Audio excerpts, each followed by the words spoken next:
Hola, ¿cómo están? Bienvenidos a un nuevo video de PSU Historia en el que hablaremos de Chile y los tratados de libre comercio. Van a aparecer mucho como TLC, Tratado de Libre Comercio, tienen que saber eso. Y cómo inciden estos en la economía. Primero veamos qué es un Tratado de Libre Comercio. Voy a leer lo que nos decía nuestra página de Word Reference de definiciones. Un Tratado de Libre Comercio, TLC, es un acuerdo entre dos o más países cuyo objetivo principal es establecer reglas comunes para normar la relación comercial entre ellos. Todo esto lo vamos a explicar, tranquilos. Un tratado de libre comercio busca crear la zona libre de comercio entre los países que son parte del mismo. Esto al principio puede no parecer entendible, pero a medida que vayamos avanzando en el video van a ir entendiendo todo lo que definen aquí. Y si lo entendieron, fantástico, porque a medida que vamos avanzando en el video van a ir entendiendo aún más. Primero, quiero hablarles un poco de la economía clásica. Este señor de acá, David Ricardo, un tipo que nació en una familia judío-portuguesa, se fue a vivir a Holanda y fue uno de los grandes economistas de su tiempo. Él era un seguidor acérrimo de Adam Smith. Me encantaría hablar mucho de David Ricardo porque tiene unas teorías increíbles, la paradoja del crecimiento económico, etc. Pero como no nos atañe tanto y como para efectos PSU tampoco importa tanto eso, vamos a ver lo que nos importa para la PSU, que es lo que planteó sobre las ventajas comparativas. David Ricardo ponía el ejemplo de las ventajas comparativas con un tema de los, él decía corn, maíz, con el maíz, o el choclo, como le decimos los chilenos. David Ricardo decía, por ejemplo, que si un país produce más maíz o choclo, y que esa es su principal fuente de economía, entonces tiene ventajas comparativas con respecto a otro país que necesita choclo, pero no lo tiene. Entonces, ¿qué le conviene hacer al país que produce choclo o maíz? Producir más, enfocarse en eso para hacer un tratado de libre comercio o un tratado con el otro país y así intercambiarse los bienes según sus respectivas ventajas comparativas. Eso es muy básico, David Ricardo, porque en realidad es mucho más complejo, pero tengámoslo así. Pero veamos los conceptos a tratar principales de este tema de los tratados de libre comercio. Primero hay que saber lo que son los tipos de acuerdos, que pueden ser bilaterales, es decir, entre un país y otro, unilaterales. ¿Qué quiere decir unilaterales? Que solamente de un país hacia otro. ¿En qué se diferencia bilaterales con unilaterales? Que el bilateral, tanto el país A como el país B tienen tratados de libre comercio el uno con el otro, es como la flechita hacia los dos lados. Unilateral es solamente el país A hacia el país B. Por ejemplo, le pongo un ejemplo. Chile tiene un tratado de libre comercio con México. En bilateral. Quiere decir que tanto México recibe los beneficios de Chile y Chile recibe los beneficios de México. Perdón, eso fue mi celular, mi WhatsApp. Los tratados unilaterales quiere decir que, por ejemplo, Chile tiene un tratado unilateral con la Unión Europea donde Chile le exporta cobre a la Unión Europea, pero nada más. La Unión Europea no le da nada a Chile en temas de libre comercio. Y multilaterales son tratados que son de varios países. Ahora veamos el tema de los márgenes. Pueden ser intensivos o extensivos. Expliquemos esto. Para explicar esto me encanta esta curva, siempre la pongo mucho en mis videos porque la encuentro importante. La curva, la FPP que le dicen, la posibilidad de producción. Entonces, esta FPP nos dice que si producimos, por ejemplo, bienes y servicios, ¿ya? Si producimos esta cantidad de bienes, que es 600, tenemos que producir, si producimos una producción eficiente, 600 servicios. Si estamos acá, es una producción ineficiente, ¿cierto? Porque podríamos producir más produciendo también en la misma proporción de bienes y servicios, ¿me entienden? Entonces produce la FPP, la frontera de posibilidades de producción, cuál es lo máximo que pueden producir produciendo de ambos, o solo uno, estando en este límite o en este límite, de ambos productos, puede ser pistola y mantequilla, ¿me entienden? Si tienen dos productos de una misma empresa o un mismo país, siendo eficiente. ¿Qué pasa cuando esta curva cambia?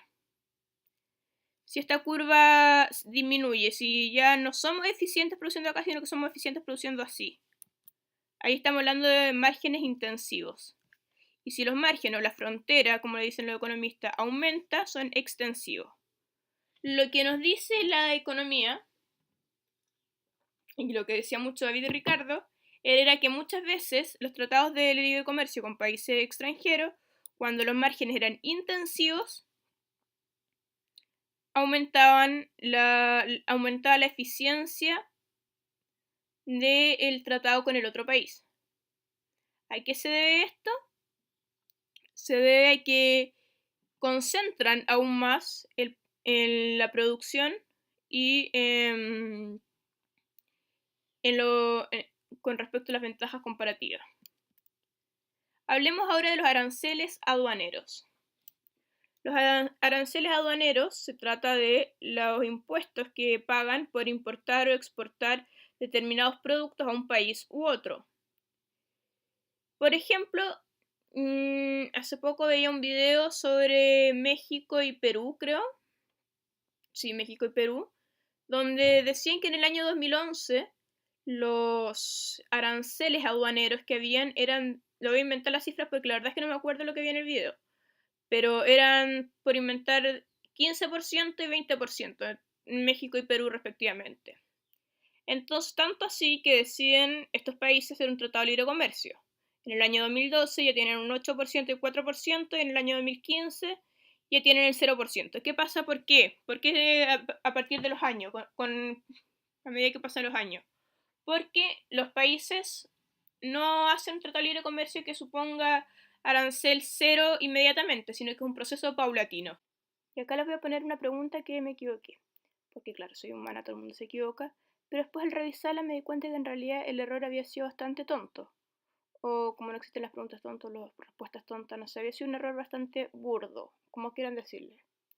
La pregunta dice así: una de las desventajas de la situación geográfica de Chile ha sido su lejanía de la mayoría de los países del mundo y de sus principales mercados. Desde el punto de vista comercial, esta desventaja ha disminuido su importancia en la época contemporánea, como consecuencia de... Pero primero entendamos qué nos quieren preguntar aquí. Nos dicen que Chile, como está muy lejos de los países con los principales mercados, eso ha producido una desventaja. Sin embargo, esa desventaja ha ido disminuyendo, o sea, ha importado menos. ¿Por qué? ¿Por el desarrollo económico que ha alcanzado la cuenca del Pacífico? Sí.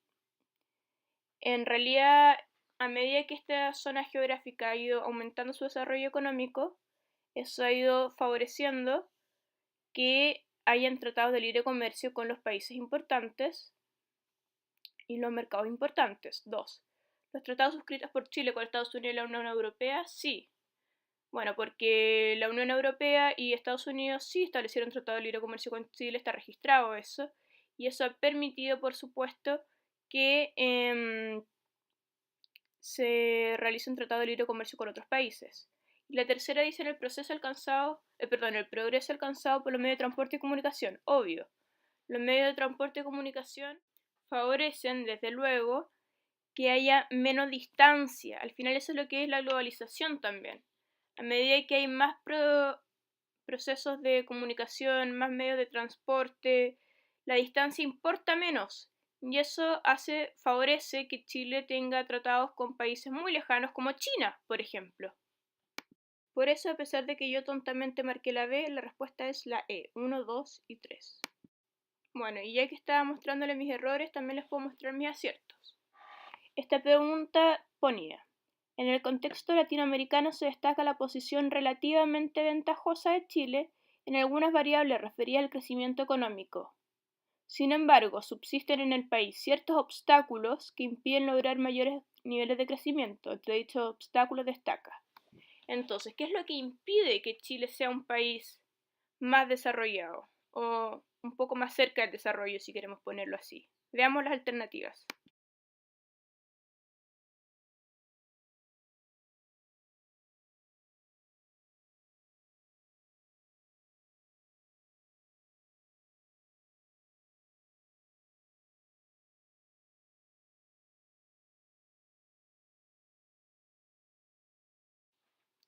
En la A nos dicen la imposibilidad de acceder con los productos a los principales mercados mundiales. Mentira. Los mercados mundiales sí tienen productos chilenos. Exportamos cobre, exportamos fruta, etc. B. La escasa mano de obra que se requiere para producir los bienes de exportación. Nada que ver. Que haya escasa mano de obra no es cierto. De hecho, hay mucha mano de obra y hay mucha cesantía también. Si no hubiera mano de obra, de partida no habría cesantía, porque la gente, porque no habría, ustedes entienden, la ley de oferta y de trabajo. Es decir, si una persona no tiene quien contratar es porque todos ya están empleados.